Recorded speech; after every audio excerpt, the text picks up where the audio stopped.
ஹே ஹோய்ஸ், போன வீடியோட எண்டிங்கில் நம்ம சேனலில் editing video and Java tutorial ரிலேட்டடான அந்த 2 வீடியோவுமே போடுவோன்னு சொல்லியிருந்தேன். அதோட கண்டினியூஷன் தான் இது. ஜாவாக்குள்ளே போகிறதுக்கு முன்னாடி ப்ரோக்ராமிங்னா என்னென்னு தெரிஞ்சுக்கலாம். ஓகேங்களா? ப்ரோக்ராமிங்னா என்னென்னு இப்போ நம்ம ஹியூமன்ஸ் டு ஹியூமன்ஸ் பேசிக்கிறதுக்காக பேசிக்காக ஏதோ ஒரு லாங்குவேஜ் யூஸ் பண்ணுறோம். இதையே போயிட்டு நம்ம ஒரு கம்ப்யூட்டர் சொன்னால் வச்சுக்கிங்களா, அது மோத்தா உன்னை பெத்தாலா இல்லை யானை கக்குச்சா இப்படி தான் ரிப்ளை பண்ணோம். சரி ப்ரோ, அப்புறம் நான் எப்படி கம்ப்யூட்டர் கூட கம்யூனிகேட் பண்ணணும் அப்படின்னு கேட்டிங்கன்னா அதுக்கு தான் இருக்குது ப்ரோக்ராமிங் லாங்குவேஜ். சரி, ப்ரோக்ராமிங் லாங்குவேஜ் ஓகே.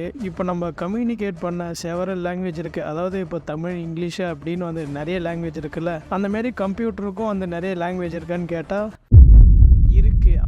ஆனால் ஒன்று ஃபஸ்ட்டு தெரிஞ்சுக்க, இப்போ தமிழ்லாம் புரிஞ்சுப்போம், மலையாளம், கன்னடம் அப்படின்னா புரிஞ்சுப்போம். ஆனால் நம்ம போயிட்டு கம்ப்யூட்டர்கிட்ட அந்தமாரி லாங்குவேஜில் பேசினா அதுக்கு புரியாது. கம்ப்யூட்டருக்கு தெரிஞ்சதெல்லாம் என்னென்னா ஒன்ஸ் அண்ட் ஜீரோஸ். அதாவது அதை நம்ம என்னென்னு சொல்லுவோம்னா binary values. What is programming language? இப்போ உங்களுக்கு ஒரு டவுட் வரலாம், கம்ப்யூட்டருக்கு ஜீரோஸ் அண்ட் ஒன்ஸ் தான் புரியும்னு சொல்கிறேன், ஆனால் எல்லா ப்ரோக்ராமிங் லாங்குவேஜும் இங்கிலீஷில் தானே இருக்குது. இப்போ இஃப், எல்சிஎஃப், HTML, ஏதாவது வேரியபிள்ஸ் எது எடுத்துட்டாலும் எல்லாமே இங்கிலீஷில் தானே இருக்குது. அப்புறம் நீ தான் சொன்ன ஜீரோஸ் அண்ட் ஒன் மட்டும்தான் கம்ப்யூட்டருக்கு புரியும் அப்படின்னு கேட்டிங்கன்னா, எஸ், கம்ப்யூட்டருக்கும் அண்ட் ஹியூமன்ஸுக்கும் நடுவில் ஒரு இப்படி அதுக்கு கம்ப்யூட்டருக்கு புரிய வைக்கிறதுக்காக ஒரு இன்டர்மீடியேட்டர் இருக்குது.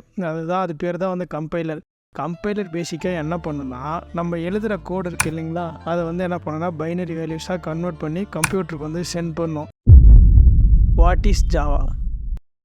ஜாவான்றது ஒரு ப்ரோக்ராமிங் லாங்குவேஜ். பேசிக்காக அது எப்போ க்ரியேட் பண்ணுறாங்கன்னா 1995 க்ரியேட் பண்ணவரோட நேம் ஜேம்ஸ் காஸ்லிங். வேர்ல்டில் இருக்க 3 பில்லியன் டிவைஸ் ஜாவாவில் தான் ரன் ஆகுது. அதாவது பாதிக்கு முக்கால்வாசி டிவைஸஸ் நம்ம ஜாவா யூஸ் பண்ணி தான் ரன் பண்ணிகிட்டு இருக்கோம். சரி, நான் எதுக்கு ஜாவா யூஸ் பண்ணோம் அப்படின்னு கேட்டிங்கன்னா, நீங்கள் ஜாவா யூஸ் பண்ணி நிறைய ரியல் வேர்ல்டு அப்ளிகேஷன்ஸ்லாம் பில்ட் பண்ண முடியும். மொபைல் அப்ளிகேஷன் எடுத்துக்கிட்டால் நம்ம டெய்லி கேட்குற ஸ்பாட்டிஃபை ஜாவாவில் பில்ட் பண்ண தான்.